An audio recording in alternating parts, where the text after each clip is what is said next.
Yung guys, lalagay na natin yung ating sili para mawala yung lamsa at kumapit na yung anghang niya.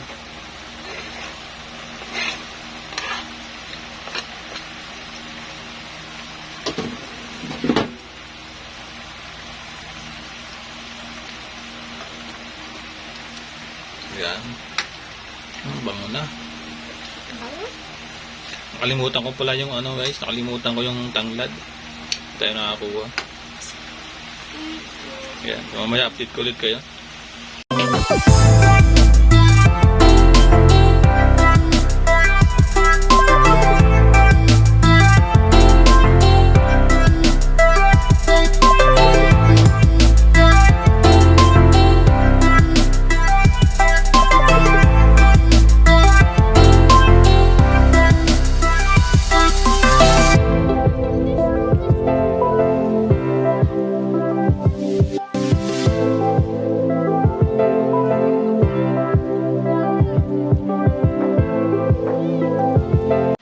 So ayun guys, so ngayon papakita ko sa inyo kung paano magluto ng kinunot na pagi, Bicol recipe.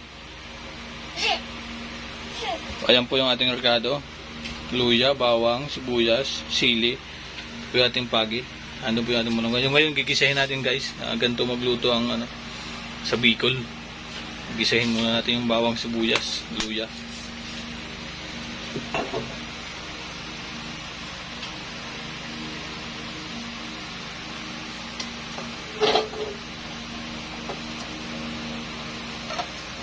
Unahin natin yung bawang.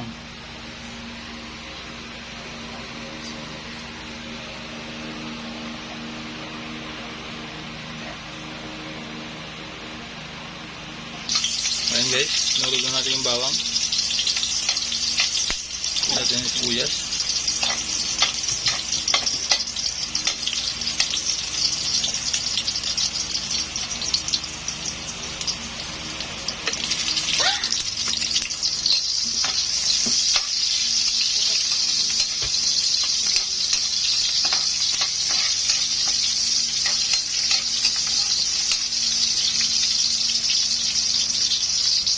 Ayan na yung luya guys. Gisa-gisahin na natin konti bago natin ilalagay yung pangalawang gata.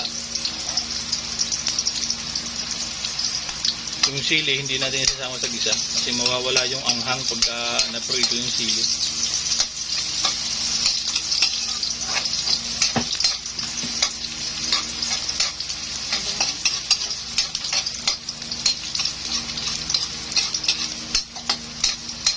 So ayan, mapula-pula na guys. Ayan, So ilalagay na natin yung pangalawang piga natin ng gata.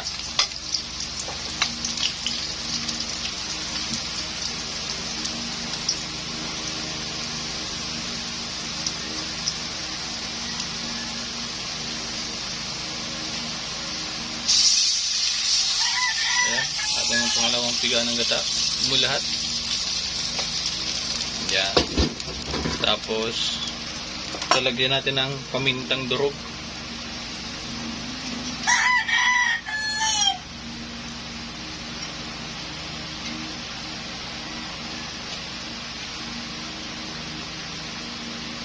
Okay.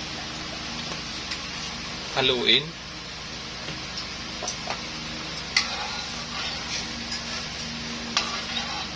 Okay, hayaan muna natin gumulo siya konti bago natin ilagay yung ating pagi.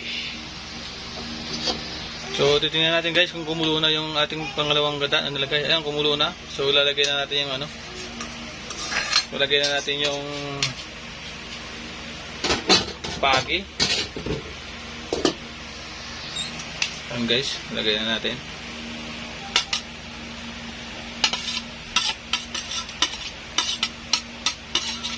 Tapos iyan, papaigahin or papatuyuin natin ng konti bago natin ilagay yung sili.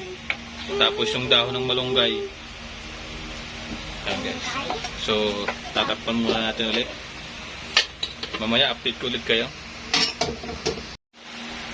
Yung guys, lalagay na natin yung ating sili para mawala yung lamsa at kumapit na yung anghang niya.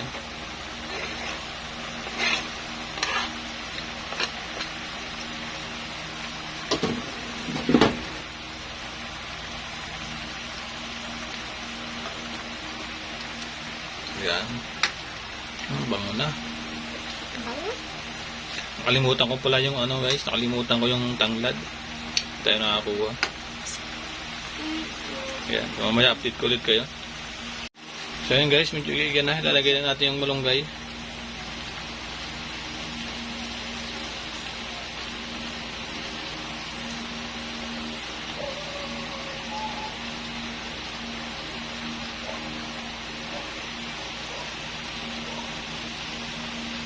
Ayan. Tapos tatakpan natin para lumambot yung malunggay. Hindi hahaluin. So ayan guys, medyo ano na yung malunggay. So ngayon, pwede natin siya haluin ngayon. Kanina hindi natin hinalo kasi kalalagay lang ng malunggay. Sariwa pa.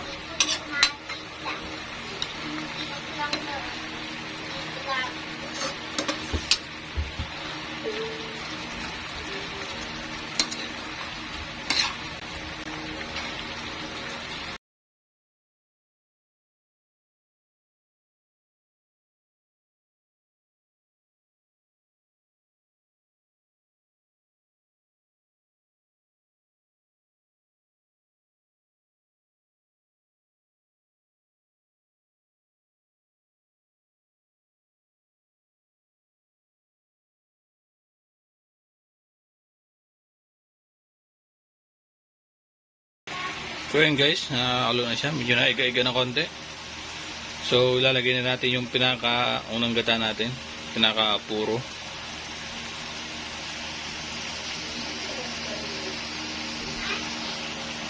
Ayan guys, lalagay natin yung purong gata natin. Siluto na siya.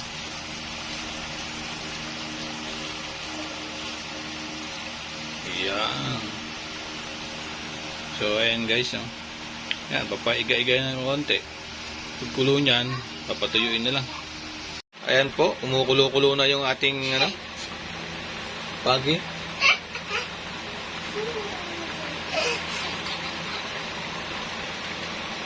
Ayan. Papatuyo-tuyuin natin yung sabaw para medyo masarap ang lasa.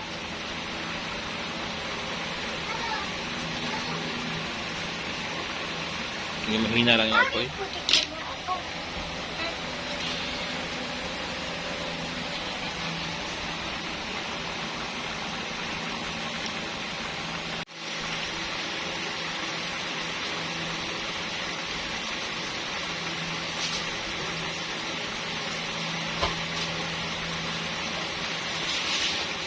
So maya guys, papakita ko sa inyo yung ano niya, pagkaluto na siya, pagka medyo naiga na at inahain na natin doon sa mesa.